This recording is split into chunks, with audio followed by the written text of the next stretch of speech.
안녕하세요. 오늘의 데일리 뉴스레터에 오신 것을 환영합니다.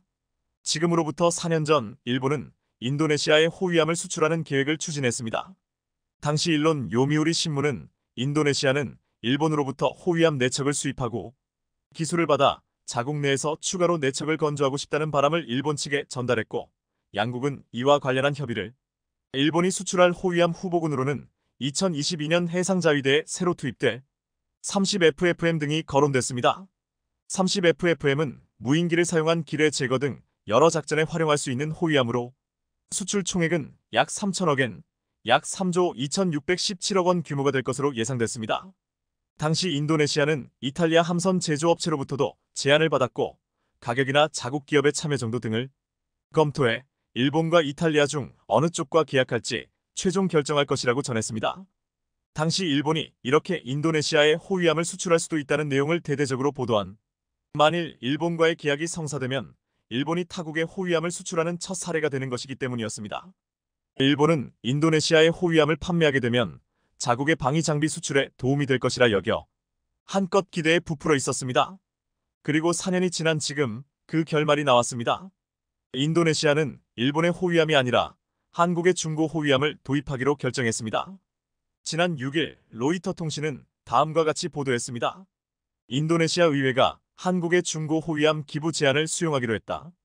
무하마 테린드라 인도네시아 국방부 차관은 의회에 출석해 한국의 소형 호위함인 부천 BUCHEON 773함 기부 제안을 설명했다. 한국은 인도네시아와 최소 60억 달러, 약 8조 2천억 원 규모의 KF-21 전투기 합작사업 분담금 문제와 관련한 분쟁을 해결한 뒤 인도네시아에 이 소형 호위함을 기부하기로 했다. 의회에 출석한 무하마 테린드라 국방부 차관은 한국의 부천 773함의 설령 36년, 전장 88.3M 등 재원을 소개하면서 이를 받으면 인도네시아 해군 능력을 증강할 수 있지만 수리비 등으로 8,500만 달러, 약 1,100억 원이 필요하다고 설명했습니다. 그러면서 이렇게 덧붙였습니다. 이상적으론 신형 모델을 구입해야 하지만 그러기엔 너무 오래 걸린다. 한국 중고 호위함은 향후 1015년 사용할 수 있지만 신형 모델 구입에는 3억 5억 달러, 약 4,100억 원 6,800억 원이 든다고 설명했습니다. 이에 의회 국방위원회 의원 대부분이 수리비용 부담 등을 이유로 기부 제안 수용에 이점이 무엇이냐며 의문을 제기했지만 인도네시아 의회는 결국 한국으로부터 중고 호위함을 받는 것을 승인했습니다. 의회의 이런 움직임은 국방부 장관이자 대통령 당선자인 프라보어 수비안토가 자국의 낡은 국방장비 개선을 추진하는 과정에서 새 전투기와 잠수함 구입에 수십억 달러를 투입해온 가운데 나온 것이라 로이터 통신을 비롯한 외신들도 주목한 뉴스였습니다. 조코이 대통령은 인도네시아 군부의 심기를 고려해 프라보어 장관과 불편한 동거를 해왔고, 이를 이용해 프라보어 장관은 인도네시아 무기 도입을 사실상 독점해온 인물이었는데요. 조코이 대통령의 지시 따위는 아예 무시하면서 무기 구매 사업을 좌우해왔습니다. 특히 프라보어 수비안토 대통령 당선자는 국방부 장관 시절 KF-21의 외상값 8천억을 지불 2019년 하나오션과 체결한 잠수함 3척 건조 계약은 아직까지도 발효되지도 않아 물거품 위기에 하는 대신 구닥다리 프랑스제 미라주 전투기를 구매하겠다고 설치더니 놓이게 만들었습니다. 그러면서 황당하게도 티르키예로부터 3,900억 원 규모의 전투용 무인기 드론 UCAVS를 들여오기로 하는 등 대체 돈이 있기는 있으면서 이렇게 일을 벌이는 거냐는 비난을 듣기에 충분한 행보를 보여왔습니다. 결국 이번 한국의 중고 호위함 도입 결정으로 인도네시아의 국방비 자금난은 확실한 것으로 보입니다. 수비안토의 이해할 수 없는 행동의 가장 결정판은 인도네시아 공군전력 공백 메꾸기를 핑계삼아 운용한 지 30년이 넘는 프랑스제 미라주 전투기 12대를 카타르로부터 도입하는데 9,400억 원을 쓰겠다고, 국제 군사 전문가들은 티르키예로부터 드론을 도입하겠다는 계획도 프라보어 장관의 작품이라고 입을 모읍니다. 또한 프라보어 수비안토가 라팔 전투기뿐만 아니라 티르키예제 드론 도입을 통해 대선에 필요한 실탄을 확보했을 것이고, 이를 재무부가 도입과 사용 승인뿐만 아니라 보증까지 섰을 것이라고 해석했습니다. 하지만 가장 대표적인 진상짓은 인도네시아가 지난 2011년 3척의 잠수함을 대우조선해양으로부터 도입한 데 이어 2019년 4월 3척의 잠수함 건조 계약을 체결했지만 3년이 넘도록 계약 발효가 이뤄지지 않은 사건입니다. 사실상 계약이 파기됐다는 평가가 우세합니다. 인도네시아는 GDP 대비 국방 지출이 영내 국가에 비해 한참 낮은 나라입니다. 그래서 결국 프라보어가 추진했던 카타르산 중고 전투기 도입 계획은 너무 낡은 기종이라는 반발에 부딪혔고 인도네시아 국방부가 구입 계획을 폐기했습니다. 이런 굴욕적인 일들이 벌어지고 있는 인도네시아 정가에서 이번 한국의 중고 호위함 수용 발표는 상당한 의미가 있습니다. 한국으로부터 중고 호위함을 받는 것과 동시에 인도네시아는 분담금 중 최소 60억 달러를 낼 수밖에 없는 처지가 되었고 이 약속이 인도네시아 국회를 통과했기 때문입니다. 또한 일본이 추진하던 호위함 수출 프로젝트까지 무의로 만들었다는 점도 의미를 갖고 있습니다. 한창 무기 수출을 추진하던 일본 입장에서는 어처구니가 없을 텐데요. 애초에 인도네시아와 무기 거래는 아예 시작조차 않는 것이 좋다는 사실을 일본도 이번 기회에 뼈저리게 느끼게 됐을 것입니다. 또한 이번 결정은 한국과 일본이 정면으로 맞붙는 호주 호위함 사업과 캐나다 잠수함 사업에도 영향을 미칠 것으로 예상됩니다. 한국의 중고 호위함이 일본의 신형 호위함을 이긴 결과가 되었기 때문입니다. 최근 세계 각국 해군의 함정 도입 프로젝트 수주전에서 한일전 양상이 두드러지고 있습니다. 먼저 HD 현대중공업과 하나오션 등 한국 조선업 주요 회사들은 호주 해군이 내건 10조 원 규모의 호위함 프로젝트를 따기 위해 동분서주하고 있습니다. 호주 해군은 오는 2029년까지 11척의 호위함을 도입하기 위해 제로 체인지 전략을 채택합니다. 제로 체인지 전략은 해외 플랫폼 설계 변경 없이 호주 무기를 통합해 해군의 요구사항을 충족하는 전략을 말하는데요.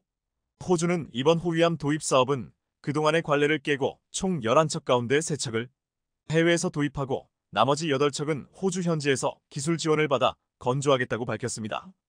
호주 내 강성 노조와 높은 건보 비용 때문에 호주 내에서 건조하는 데에 따라서 후보에 오른 주요 호위함은 한국 해군의 차기 호위함 배치 22대구급 충남급, 스페인의 ALFA 3000, 독일의 200, 일본의 모가미급 호위함이 리스트에 올라 있는데요. 일단 후보에 올라 있는 4가지 종류의 호위함 가운데 어느 하나가 되더라도 탑재되는 무장과 두뇌라고 할 수 있는 전투체계 그리고 레이더와 소나 등은 호주 해군이 선택해서 제시할 가능성이 높습니다. 이럴 경우 체계 통합의 경험이 많은 조선소가 상대적으로 유리한데요. 스페인의 ALFA 3000, 독일의 200은 자국 해군에서 쓰지는 않지만 수출형으로 만들어져 체계 통합 경험이 많습니다. 특히 스페인은 호주 해군의 대형 상륙함과 호바트급 구축함 사업에 참여한 바 있고 독일도 엔제급 호위함 사업을 수주한 경험이 있어 체계 동합과 호주 해군 사업의 노하우 부분에서는 다른 나라들보다 앞선 상황입니다. 우리나라의 HD 현대중공업과 하나오션도 해외에 호위함을 수출한 경험이 있어 체계 통합이 강점으로 꼽힙니다. 반면 일본은 그동안 호위함을 해외 수출해본 경험이 없고 모가미급 호위함은 일부 무장을 제외한 중요 장비는 모두 국산을 사용해 해외 장비에 대한 체계 통합 경험이 상대적으로 적다는 것이 단점입니다. 하지만 태평양과 같은 대양항에 필수적인 내파성 즉 파도의 충격을 견뎌내는 부분에서는 만재 배수량이 5,500여 톤에 달하는 모가미급 호위함이 유리합니다. 호주뿐 아니라 한국과 일본은 60조 규모의 캐나다 순찰 잠수함 프로젝트 CPSP에서도 한국의 하나오션과 일본 연합팀과 맞붙을 것으로 예상하고 있습니다. 전문가들은 장시간 잠항이 가능한 3,000톤급 잠수함을 건조할 수 있는 능력을 갖춘 한국과 일본을 이번 프로젝트 수주의 유력한 두 후보로 꼽고 있는데요. 한국에서는 하나오션과 HD 현대중공업이 각각 참여하며 일본에서는 미쓰비시 중공업과 가와사키 중공업이 컨소시엄을 구성해 한 팀으로 경쟁에 나설 전망입니다. 하나오션은 대우조선해양 시절인 2011년 인도네시아 잠수함 프로젝트를 따내며 한국의 첫 잠수함 수출에 성공했고 국내 최대 규모의 3,000톤급 잠수함 도산 안창호함을 하나오션이 캐나다 잠수함 프로젝트를 위해 준비한 잠수함 모델은 잠수함 장보고선 배치 2입니다. 이 잠수함은 세계 최초로 공기부료 추진체계 AIP와 리튬이온 배터리를 동시에 탑재해 현존하는 디젤 잠수함 가운데 최고 수준의 잠항 지속 능력을 갖추고 있습니다. 여기에 어뢰, 순항미사일 등 다양한 무장 역시 갖추고 있습니다. 한국의 최대 경쟁 상대로 꼽히는 일본이 앞세우고 있는 잠수함 모델은 큰 고래라는 뜻의 타이게이입니다. 타이게이 잠수함은 현존하는 재래식 잠수함 가운데 가장 크고 가장 발전한 모델로 평가받고 있기도 하지만 장보고3 잠수함과 달리 공기부료 추진체계가 적용되지 않아 잠항시간 측면에서 불리합니다. 심지어 하나오션은 해외 방산시장 공략을 위해 호주 방산기업 오스탈 인수에도 나섰습니다. 업계에서는 이것이 캐나다 잠수함 프로젝트를 비롯한 해외 사업을 염두에 둔 포석이라고 해석하고 있습니다. 두 나라의 가장 큰 차이점은 한국은 잠수함 수출 경험이 있지만 한 팀으로 뛰고 있는 미쓰비시 중공업과 가와사키 중공업 모두 해외 잠수함 수출 경력이 없다는 점입니다. 인도네시아로 호위함 수출이 무산된 일본은 호주와 캐나다 프로젝트를 따내기 위해 수단 방법을 가리지 않을 것으로 보이는데요.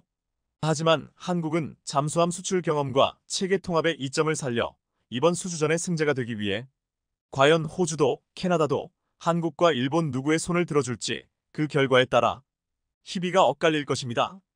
폴란드 정부 인사 20여 명이 지난 21일 방한에 6박 7일간 공식 일정에 들어갔습니다. 그리고 24일경 2조 원 규모의 천무 추가 수출이 체결될 것으로 알려지고 있습니다. 방사청은 폴란드 방한단의 우리 방산기업과 국방과학연구소 ADD 방문을 지원하고 주요 인사들에게 우수한 국산 무기 체계를 홍보한다고 했습니다. 그런데 이번에 천무 계약을 하기 위해서 온 것 같지만 정작 중요한 목적은 다른 데 있는 것으로 파악되면서 놀라운 소식이 전해지고 있습니다. 또한 지금 폴란드의 선택을 바라보는 동유럽에서도 심상치 않은 분위기가 감지되고 있습니다. 폴란드의 이번 방안은 그만큼 큰 의미를 가지는 것을 평가되고 있습니다. 방위사업청은 22일 석종건 방사청장이 방한한 폴란드의 파베우 베이다 국방부 차관, 마르친 쿨라색 국유재산부 차관, 다리우스 우코프스키 안보실 부실장과 면담을 갖고 방산 협력 주요 현안을 논의했다고 밝혔습니다. 방사청은 석 청장과 폴란드 방한단의 이번 면담을 통해 폴란드 신정부의 방산 협력 지속 의지를 확인했다며 한국의 우수한 방산 역량을 홍보하고 양국 방산 협력 확대의 모멘텀을 이어나가겠다고 밝혔습니다. 폴란드 차관단은 소형 전술 차량을 생산하는 업체를 시작으로 24일 천무 실사격에 참관하고 25일에는 K9자 주포와 K2 전차 업체를 둘러본다고 했습니다. 그리고 26일에는 FA50 전투기 공장을 간다고 했습니다. 폴란드 방한단은 24일 수출형 천무의 시험 사격을 직접 눈으로 보고 추가 계약에 사인할 것으로 보이고 있습니다. 그런데 모두가 주목해서 보는 것은 마지막 일정인 FA50을 생산하는 KAI 공장을 보는 것입니다. 폴란드 차관단이 방한하기 직전인 20일 폴란드 매체 WP테크는 폴란드는 계획을 바꿔야 하나? F-35 비용이 예상보다 높음이라는 제목의 기사를 보도했습니다. 매체는 지난 4월 15일 미국 감사기관 GAO는 F-35 프로그램과 관련된 비용에 대한 보고서를 발표했는데 결론은 결코 낙관적이지 않다고 했습니다. 미국 로키드 마틴에서 제조한 F-35는 가장 야심차고 값비싼 무기 시스템으로 국방부의 무기고이자 가장 발전된 전투기라고 했습니다. 미국에서는 630대가 운용되는데 2040년대 중반까지 거의 1900대를 추가 구매할 계획이며 예상 운용 기간은 2080년대까지라고 했습니다. 지난 2020년 폴란드는 46억 달러에 F-35A 32대를 구매했는데 이는 원래 2026만 2030년에 배송될 것으로 예상되었습니다. 하지만 이 계획은 코로나 팬데믹 및 우크라이나 전쟁으로 인한 인플레이션으로 인해 더 이상 유효하지 않다고 했습니다. 그럼에도 폴란드 공군은 32대를 추가 구매해서 총 64대의 F-35 전투기를 운용할 계획이라고 했습니다.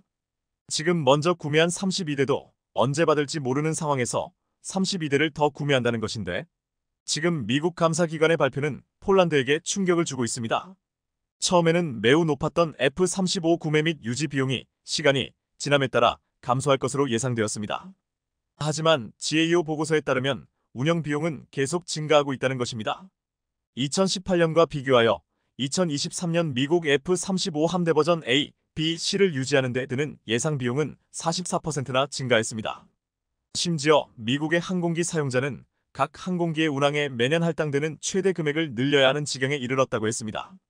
당초 F-35A 한 대를 유지하는 데 드는 비용이 410만 달러였으나 지금은 F-35 한 대당 비용은 660만 달러에 달한다고 했습니다. 또한 F-35 엔진의 문제점이 계속 나오고 있는데 심각한 결함에 대한 수리 비용과 더불어 수리 시간은 예상보다 2배나 길어지고 있다고 했습니다. 폴란드는 F-35를 도입하는 당초 계획에 비상이 걸린 것입니다. 이런 상황에서 폴란드 차관단은 한국을 방문했고 마지막 날 FA-50을 보러 간다고 했지만 그곳에서 생산하고 있는 KF-21을 보는 게 주목적일 것으로 추측되었습니다. 또한 방사청은 22일 폴란드 차관단을 보란 듯 놀라운 시험 영상을 공개했습니다. 영상의 제목은 KF-21을 얼리면 어떻게 될까? 였습니다. 이 영상은 KF-21 시제 4호기를 국방과학연구소 해미 시험장에서 전기체 환경시험을 수행한 장면을 찍은 것이었습니다.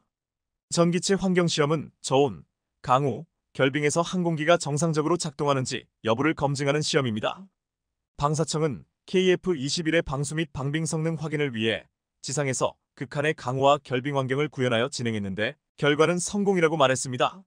이를 본 국내 네티즌들은 고드름이 숭숭 달려있어도 잘생김은 숨길 수가 없네. 멋지다 보라매. 대한민국 만세. 역시 대한민국은 노력과 지식으로 잘 살고 강한 나라로 갈 겁니다. 연구원들이 진정한 애국자. 가슴 뭉클. 눈물이 나려고 합니다. 오래전 군복무 시절에 월남전에서 쓰던 미군 소총을 수리를 해서 썼던 기억이 지금도 생생합니다. 박격포, 포판조차 국산화 개발에 어려움을 겪었던 대한민국. 국방과학에 수고를 하시는 모든 연구원분들 감사합니다. 인도네시아 그리고 적성국으로의 기술 유출이 없게끔 부탁드립니다. 라고 반응했습니다. 일각에서는 폴란드 차관단이 방문했을 때 이 시험을 하고 이를 영상으로 공개한 것에는 다분히 의도가 있다고 했습니다. 지금 전 세계에서 가장 추운 지역에서 작전을 펼 것으로 예상되는 국가가 폴란드로 폴란드가 만약 러시아를 상대로 싸운다면 극한의 추위에서 전투기의 성능이 가장 중요하기 때문입니다. 그래서 일각에서는 이것이 일종의 쇼케이스가 아니냐고 말하기도 했습니다. 이것은 폴란드뿐만 아니라 극한의 환경에 있는 동유럽과 북유럽도 주목해서 볼 것이라고 했습니다. 이미 주문한 32대는 어쩔 수 없지만 나머지 32대는 F-35가 아니라 KF-21을 선택해야 하는 새로운 옵션을 제공했다고 했습니다. 이미 폴란드는 KF-21에 대한 관심을 표명한 바 있고 FA-50을 도입했기에 그 어떤 나라보다도 KF-21을 도입할 가능성이 높은 곳입니다. 또한 중요한 것은 지금 폴란드뿐만 아니라 KF-21 한국의 KF-21은 동유럽의 다른 나라들도 지켜보고 있다는 것입니다. KF-21은 F-35보다 운용비가 최소 절반 이상 저렴하고 무엇보다 언제 받을 수 있을지 모르는 F-35와 달리 빠른 배송이 가능할 것으로 예상되고 있습니다. 그리고 성능 개량이나 유지 보수까지 한국은 큰 신뢰감을 주고 있습니다. 폴란드 차관단이 한국을 방문하자 인도네시아 매체 조나자카르타는 방문 하루 전 20일 이를 견제하는 보도를 내놨습니다. 인도네시아가 분담금을 체납했지만 한국 당국이 KF-21 보라매의 임기기 국기를 제거하지 못한다는 내용이었습니다. 이 매체는 알려진 바와 같이 폴란드는 KF-21 보라매 프로젝트에 참여하기를 원하고 있는데 한국도 폴란드와 협력하여 유럽에서 마케팅할 수 있는 문이 열리기를 기대하고 있다고 했습니다. 하지만 인도네시아가 분담금이 연체되었어도 아직 공동개발국이기에 KF-21 조종석 아래 홍백기를 떼어내는 것은 불법이라고 말했습니다. 또한 이 매체는 한국 국방부 관계자가 계약이 취소되지 않는 한 인도네시아 국기를 떼어낼 필요는 없다라고 말했다고 했습니다. 인도네시아는 여전히 한국에게 기술 이전을 요구하면서 분담금을 내지 않아 한국의 입장에서는 바로 내칠 수 있지만 그동안의 관계를 생각해서 시간을 주고 있는 것으로 보이고 있습니다. 어쩌면 이미 무시하고 새로운 계획에 돌입했을지 모른다고 했습니다. 국내 네티즌들은 인도네시아 국기를 떼어낼 필요가 없고 그냥 반대로 돌리면 된다고 했습니다. 아시다시피 반대로 돌리면 폴란드 국기가 됩니다. 지금 KAI는 이라크 방산전 시위에 참가해 KF-21, FA-50, 수리온, LAH 등 주력 항공 플랫폼을 소개하고 있습니다. 중동 지역은 전통적으로 미국이나 유럽의 무기 체계를 도입하는 경우가 많았으나 후속 지원과 성능 개량의 한계를 느끼며 한국산 무기 체계로 점차 눈을 돌리고 있습니다. 최근 중동의 안보 정세가 불안한 가운데 중동 아프리카의 주요 국가들이 앞다투어 국방 전력 강화에 나서고 있는데 노후 기종 교체 수요까지 맞물리면서 FA-50을 중심으로 KF-21, 수리온 등 다양한 KAI의 항공기 플랫폼에 대한 관심이 뜨겁습니다. 이런 가운데 KAI는 지난 2월 차세대 공중전투체계 핵심 기술 개발에 1,025억 원을 투자하기로 했습니다. 이를 통해 6세대 전장체계의 핵심인 인공지능 AI, 빅데이터 BD, 자율무인 등 첨단 기술을 확보한다는 계획입니다. 한때 국내를 비롯해 주변국에서는 다른 방산 선진국이 5세대, 6세대 전투기를 개발하는데 왜 4.5세대 전투기를 개발하냐고 의문을 가지고 비판했습니다.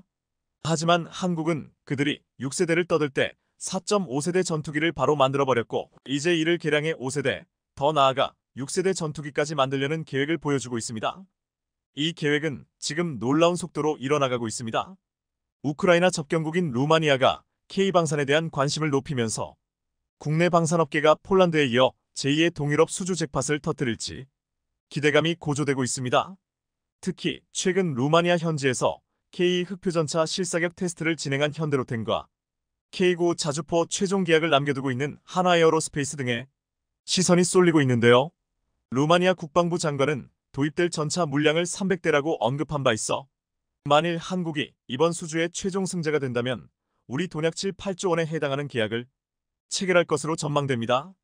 더구나 최근 해외 군사 매체 디펜스 익스프레스가 루마니아는 에밀 에이브람스가 아닌 한국 K 전차로 기울고 있다라는 제목의 기사를 게재하는가 하면 이번 실사격 테스트는 다른 후보 간의 경쟁이 아닌 단독 평가로 이루어지는 일이라 그 어느 때보다 K 전차 도입 가능성이 높은 상황입니다. 오늘 이 시간에는 한국의 K 전차 실사격이 이루어진 루마니아의 반응과 루마니아는 왜 독일 레오파르트나 미국의 에밀 에이브람스가 아닌 한국의 K를 주목하게 된 것인지, 또 전차 말고도 다른 한국의 군사 차량들까지 유럽에서 초대박을 이루고 있는 상황 자세히 전해드립니다. 그동안은 한국 방사는 개별 무기를 일정 수량 판매할 수 있는 수준이었다면 폴란드와의 거래를 기점으로 이제 한국 방산도 패키지나 솔루션이라고 할 만한 수준으로 군사 무기를 판매하는 국가로 한 단계 뛰어 올랐습니다. 서로 연계 운용이 가능한 여러 종류의 무기를 판매하면서 유지 보수 시스템과 생산 시스템까지 종합적으로 제공하는 방식이 가능해졌기 때문입니다.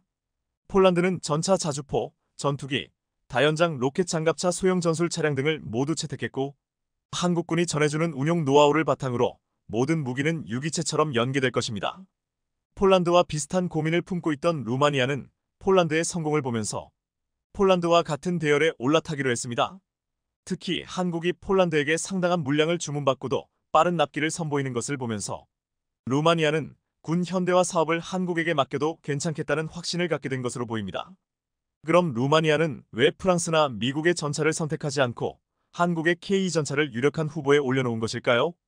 최근 유럽에서는 신형 전차 도입이 마치 유행처럼 번지고 있습니다. 필요한 수량 역시 어마어마합니다. 한국이 이번 기회를 잘 살린다면 유럽의 한국 전차를 이식하는 획기적인 전기가 될 것으로 예상되고 있는데요. 지금까지 유럽은 독일의 레오파르트 전차를 운용하고 있는 국가와 소련제 전차를 운용하는 국가로 나뉘어 있었습니다. 독일제는 스웨덴, 오스트리아, 스위스, 네덜란드, 핀란드 등이며 T-70이나 T-84 같은 구형 소련제 전차를 운용하고 있는 국가들은 크로아티아, 슬로베키아, 슬로바키아 등이었습니다. 구형 전차들을 운용하던 국가들이 우크라이나 전선에 구형 전차를 보내고 신형으로 바꾸려고 하고 있지만 독일 혼자서 이 모든 물량을 감당할 수는 없는 노릇입니다.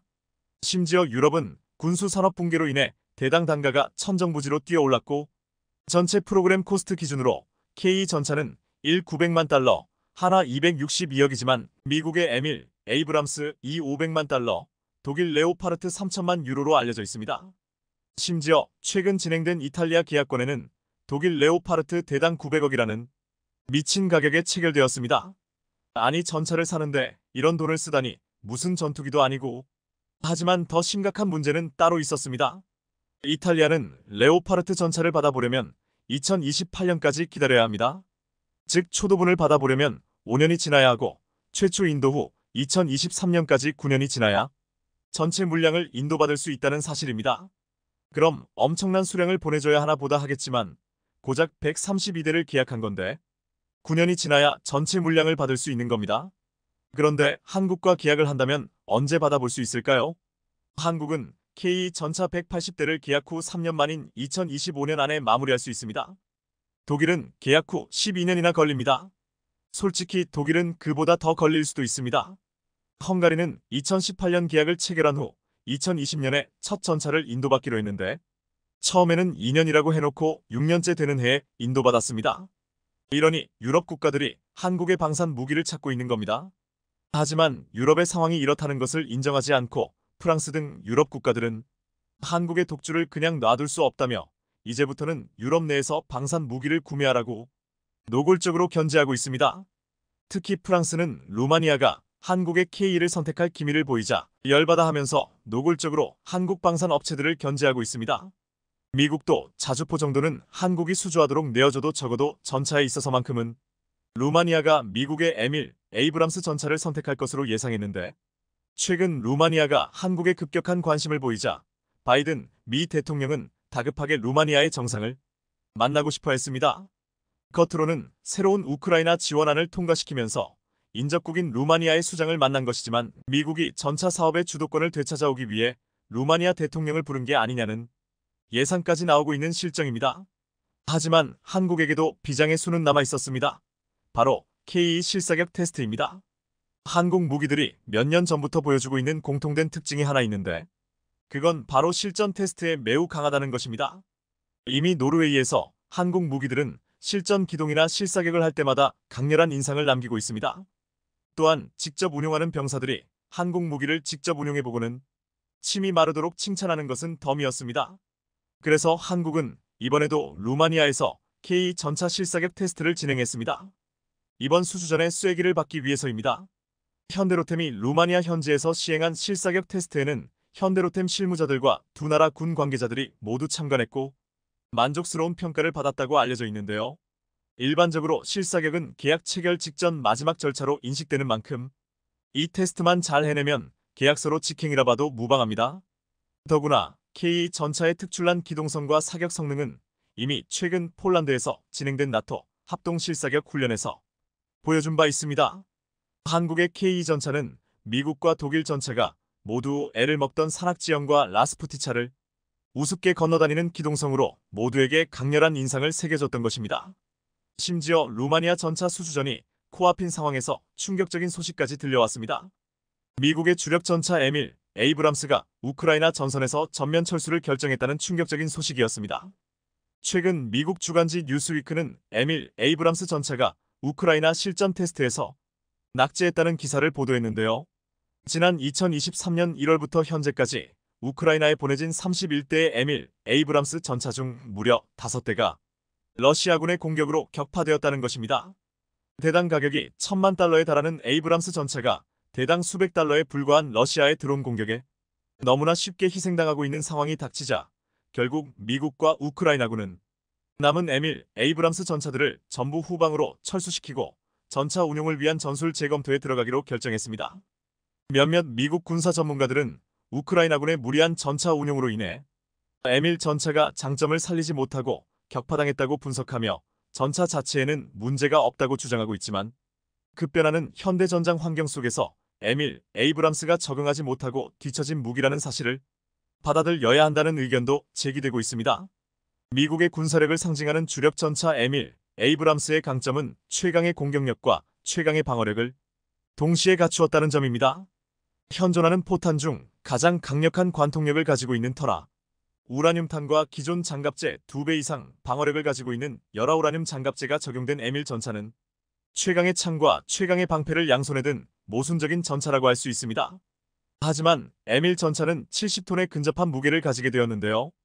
육중한 무게는 에밀 전차가 주로 작전을 펼쳤던 중동에서는 큰 문제가 되지 않았지만 부드러운 흙으로 뒤덮인 우크라이나에서는 발목이 잡히고 말았습니다. 봄이 오고 악명 높은 라스푸티차가 시작되자 우크라이나 전장이 질척이는 뻘밭이 되어 안 그래도 무거운 에밀 에이브람스가 기동하기 어려운 환경이 되어버렸던 것입니다. 결국 라스푸티차가 시작되자 에이브람스 전차는 연이어 드론에 격파당했고 미국도 기겁하고 에밀 전차를 전면 철수시킬 수밖에 없었던 것입니다. 그런데 이렇게 미국제 전차는 우크라이나에서 수모를 당하고 독일제 레오파르트는 주문해도 언제 받아볼 수 있을지 알 수 없는 상황이 되자 가장 주목받는 위치에 오른 게 바로 한국의 전차였던 것입니다. 더구나 미국과 프랑스, 영국, 독일, 스페인 등 9개국의 2만 병력과 3,500대 장비가 동원된 냉전 이후 최대 훈련이었던 드래곤 24훈련에서 폴란드군은 K 전차로 완전히 달라진 위용을 뽐냈고 이것은 자연스레 한국 전차에 대한 홍보가 되었습니다. 드래곤 24훈련 때의 일입니다. 비스와강은 폴란드에서 가장 길고 폭이 넓은 강인데 그 강 앞에서 각국 전차들이 공병대에 의존해 순서를 기다리고 있는데 반해 K 전차는 자체 스노클 장비를 사용해 단독으로 도하를 완료해버렸고 산악기동 훈련의 언더코스에서도 독일 레오파르트 2A1, 미국 에이브람스 등 서방의 네로라하는 전차들이 모두 겨우겨우 오르는 길을 K 전차는 거침없이 넘어가며 산악국가 출신 전차의 위용을 선보였던 것입니다. 오직 K 전차만이 이러한 기동이 가능했던 이유는 1500마력에 달하는 강력한 엔진에서 뿜어져 나오는 파워와 이러한 출력을 온전히 지면으로 전달할 수 있게 해주는 육기압 현수 장치 덕분인데요. 세계 최초로 K 전차에 장착된 반능동 기압식 현수 장치는 컴퓨터를 통해 주행 시 진동과 충격을 흡수하여 차체를 안정화시키고 평지산, 뻘밭 등 모든 지형에서 거침없이 기동할 수 있도록 만들어주는 핵심 장비입니다. K 전차를 직접 운용하는 폴란드 군인들도 바로 이 유기압 현수 장치에 나오는 놀라운 기동성에 감탄했다고 합니다. 평야가 대부분인 유럽에서는 전차의 장거리 명중률은 전차의 방호력만큼이나 중요한 부분이라고 할 수 있는데요. K 전차는 이번 훈련에서 장거리 사격 능력까지 증명해내며 유럽 국가들에게 강력히 눈도장을 찍었던 것입니다. 또 하나 루마니아가 에밀 에이브람스 대신 K를 눈여겨본 이유는 루마니아의 도로와 다리, 터널 등 교통 인프라는 70톤에 육박하는 에밀 전차를 감당할 수 있게 만들어지지 않았습니다. 에밀 전차만 운용하기 위해서 루마니아 전역에 도로를 새로 깔 수도 없는 일이니 말입니다. 한국만큼 험난한 산악지형을 가진 루마니아의 특성상 에밀 전차는 지역 방어용은 될 수 있어도 기동작전을 펼치기엔 무리가 있다는 것입니다. 이뿐만이 아닙니다. 최근 한국의 다른 차량들 역시 유럽에 대거 진출하고 있습니다. 대표적으로 한국판 험비라고 할 수 있는 기아의 소형 전술 차량 K151 현마가 폴란드에서 또 한 번 수주를 올릴 것으로 기대되고 있습니다. 한국에서 군필자들에게 레토나라는 이름으로 익숙한 K131 소형 전술 차량을 대체하기 위해 개발된 방탄 차량 K151은 미군의 표준 전술 차량인 험비보다 뛰어난 스펙을 가졌음에도 가격이 절반밖에 되지 않습니다. 그래서 동남아와 아프리카, 남미까지 여러 국가에 수출되고 있었는데요. 지난해 폴란드와의 계약을 통해 이제 유럽에까지 첫 발을 내딛었습니다. 지난해 8월 기아와 폴란드는 총 4천억 원 규모의 K151 400대 공급 계약을 체결했습니다. 얼마 전 폴란드 수출용 버전의 방탄 성능을 테스트하는 영상을 공개되었는데요. 차량에서 고작 50M 떨어진 곳에서 수십 발의 총탄을 사격했지만 그 어떤 총알도 뚫어낼 수 없었습니다. 총알에 맞은 차창 유리는 온통 금이 같지만 반대편까지 관통하는 데에는 실패했습니다. 이를 지켜본 폴란드 관계자들도 흡족한 미소를 지었다고 하는데요. 2019년에는 아프리카의 모 국가에 수출된 K151은 작전을 수행하는 도중 반군으로부터 기습 공격을 받았고 AK-47 소총을 든 반군이 차량에 무차별로 난사했는데도 불구하고 전부 막아내며 탑승자를 안전하게 보호했고 반격 후 한 명의 사상자도 없이 위험지대에서 무사히 빠져나갈 수 있었다는 것은 유명한 일화입니다. 이런 사례들을 통해 한국 군용 차량에 대한 신뢰도가 더욱 높아졌고 2021년 이집트 수에즈 운하에서 좌초해 모든 배들의 동행을 막으면서 전 세계를 물류 공포에 휩싸이게 만들었던 초거대 컨테이너선 에버기브노를 기억하시나요? 지난 2021년 3월 23일 컨테이너 선박 에버기븐호는 수에즈 운하에서 좌초돼 운하의 통행은 6일간 완전히 차단됐고 이집트는 운하가 막히면서 천문학적인 손실을 입었다며 에버기븐호의 선사인 에버그린에 1조 원대의 손해배상을 청구했습니다. 그런데 사고를 일으켰던 문제의 선박은 일본 선사 슈에이 기센이 건조한 것으로 밝혀지면서 일본 조선업의 명성에 치명타를 안겼는데요. 치명타를 입은 것은 대만 선사 에버그린도 마찬가지였습니다. 수에즈 운하 좌초 사고가 있고 얼마 지나지 않아 이번에는 중국의 고속도로에서 육지 길막 사건까지 발생하면서 에버그린은 국제적인 길막, 민폐의 대명사로 낙인 찍히고 말았습니다. 사고는 중국 난징의 한 고속도로에서 녹색 바탕에 흰색 글씨로 EVERGREN 에버그린이라고 적힌 컨테이너 차량이 충돌 사고를 낸 게 시작이었습니다. 이 컨테이너 차량은 방향을 잃어버린 채 4개 차로를 가로지른 상태로 멈춰섰고 사고 지점 뒤로는 수십 대의 차량이 그대로 멈춘 상태로 기다리며 정체가 시작됐습니다. 사고 차량은 해운사 에버그린의 하청을 받은 운송업체의 트럭이었는데요. 그리 특이하지 않은 교통사고였지만 수에즈 운하 길막 사건의 임팩트가 워낙 컸기 때문에 당시 상황이 담긴 CCTV 화면이 중국 웨이보에 확산됐는데요. 에버그린이란 브랜드의 트럭은 다른 국가들의 여러 온라인 커뮤니티에도 공유되는 등 또다시 화제가 되며 길막의 대명사로 낙인 찍히고 말았습니다. 심지어 비슷한 시기 에버그린은 자사의 컨테이너선이 대만에서도 사고에 엮이는 바람에 최악의 한 주를 보내게 됐는데요. 대만 언론에 따르면 수에즈 운하를 마비시킨 에버 기본호와 동급인 에버젠트로가 타이베이 항구에 정박하는 과정에서 부두의 기중기와 부딪혔고 사고 여파로 컨테이너선의 굴뚝이 심한 손상을 입고 말았던 것입니다. 항구를 관할하는 대만항무공사 TIPC 지룽지사 측은 전날 컨테이너를 싣는 작업을 완료한 기중기와 선박이 동시에 움직여 사고가 났다고 사고 경위를 밝혔습니다. 사실 중국 고속도로를 막은 것은 트럭 운전사의 잘못이지 에버그린의 잘못이라고 볼 수는 없습니다. 그럼에도 에버그린하면 길막이라는 고정관념이 생길 정도로 수에즈 운하 사고가 에버그린의 이미지에 미친 악영향은 컸습니다. 하지만 에버그린사가 잘못한 건 딱 한 가지 있습니다. 일본 조선사의 선박을 구입했다는 것인데요. 그 대가는 상상을 초월했습니다. 최근까지도 그 대가를 치르고 있으니 말입니다. 2023년 2월 세계 최대 규모의 선사인 덴마크어 피 몰러 머스크는 에버기본의 소유주를 고소했습니다. 사고 발생 이후 2년 가까운 시간이 지났지만 아직도 이 사건의 피해 보상은 현재 진행인 것입니다. 머스크는 덴마크 해양상업고등법원에 2021년 수에즈 운하를 6일간 마비시킨 에버기본의 소유주를 상대로 손해배상 청구 소송을 제기했는데요. 에버기본이 수에즈 운하를 마비시켜서 유럽과 아시아 간 주요 무역은 완전히 차단됐고 당시 머스크의 컨테이너선 50척도 움직이지 못해 막대한 피해를 봤다는 것입니다. 사고 당시 수백 척의 배들이 에버기본 뒤에 줄을 지어 후진했고 일부 배들은 희망봉 주변으로 우회해야만 했습니다. 이쯤 되면 에버그린사 입장에서는 일본 배 한 척 잘못 샀다가 영원히 고통을 받고 있다고 해도 과언이 아닌데요. 실제로 대만 선사 에버그린은 좌초당한 대형 컨테이너선의 군안에 어려움을 겪자 공동훼손 제의를 선언했습니다. 너무 억울한 나머지 일본 조선소의 손해를 공동으로 부담하자는 선언을 한 겁니다.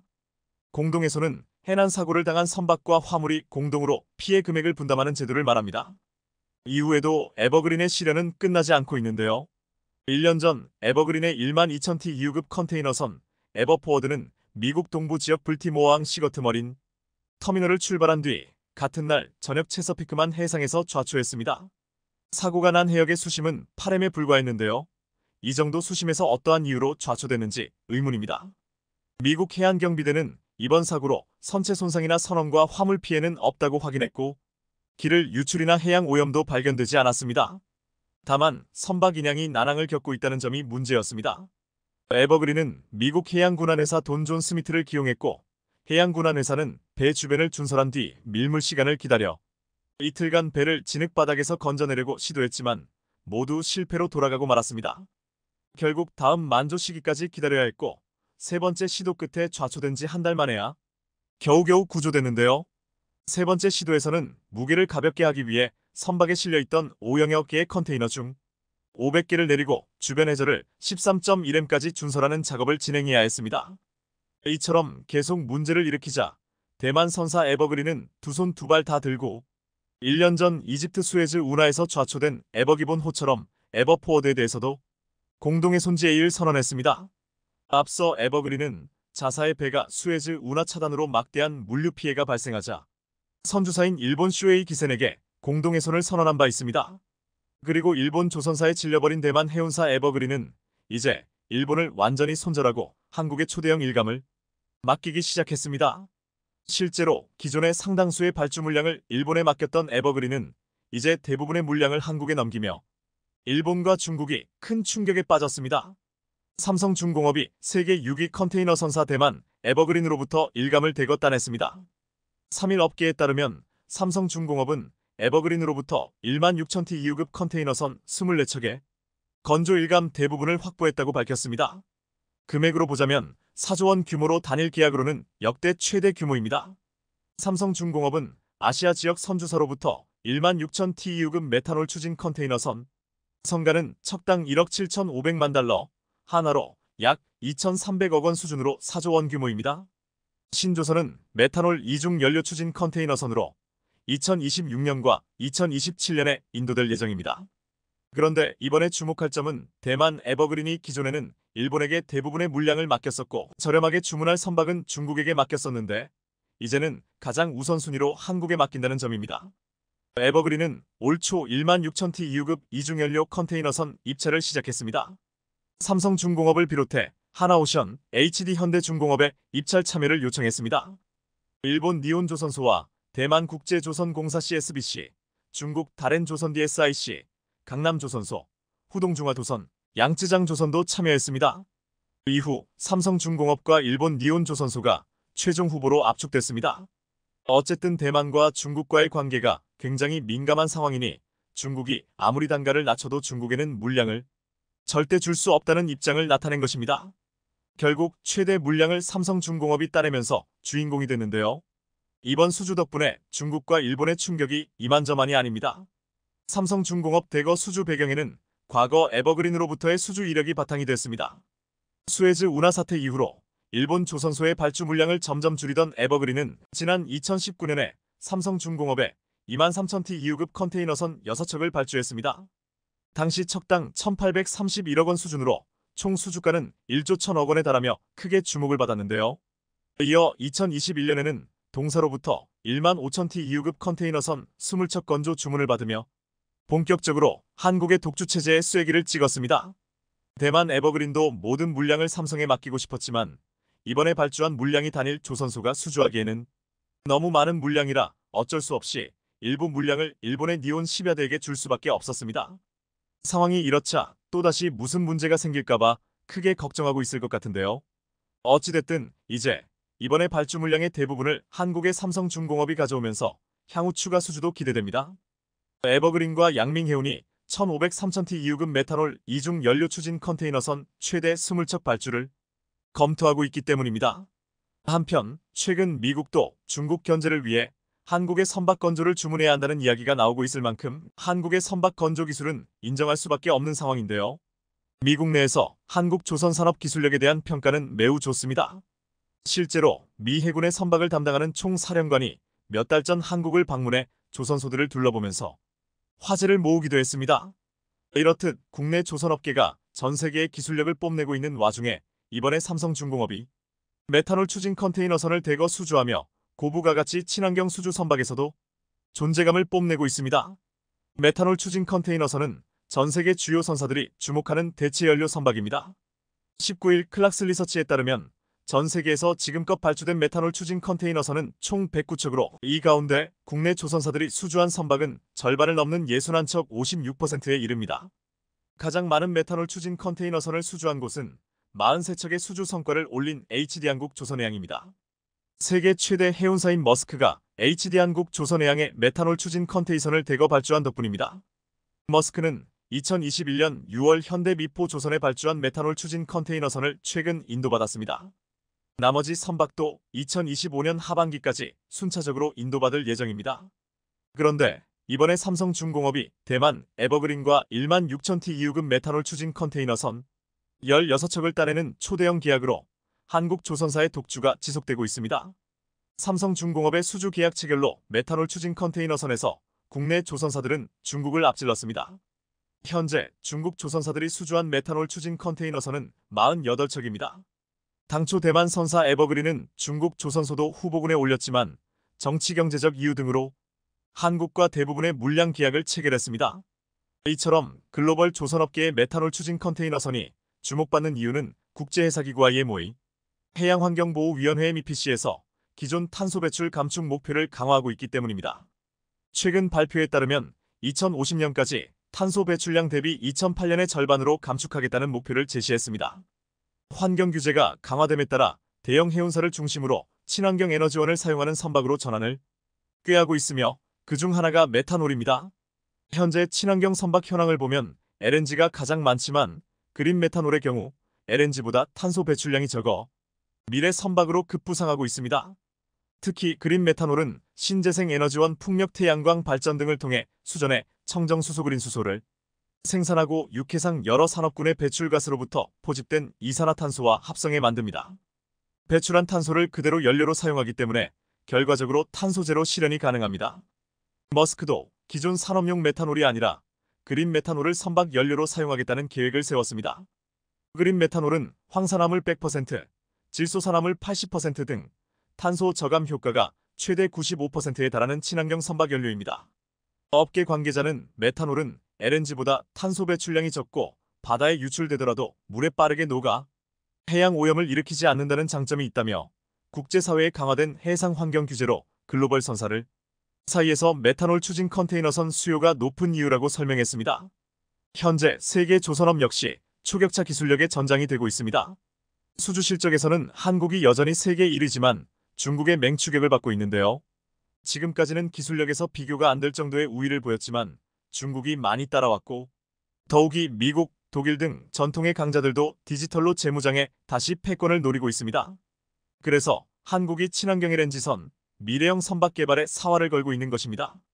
대형 컨테이너선이 한번 좌초되면 막대한 피해를 입게 됩니다. 그 피해 규모를 따져보면 차라리 만들 때부터 제값을 주고 제대로 만드는 게 중요하다는 생각이 들 수밖에 없는데요. 이런 치열한 경쟁에서 중국, 일본이 건조한 선박들이 계속 문제를 일으킨다면 최고 수준의 품질을 원하는 업체들은 결국 한국에 손을 내밀 수밖에 없을 겁니다. 시청해주셔서 감사합니다.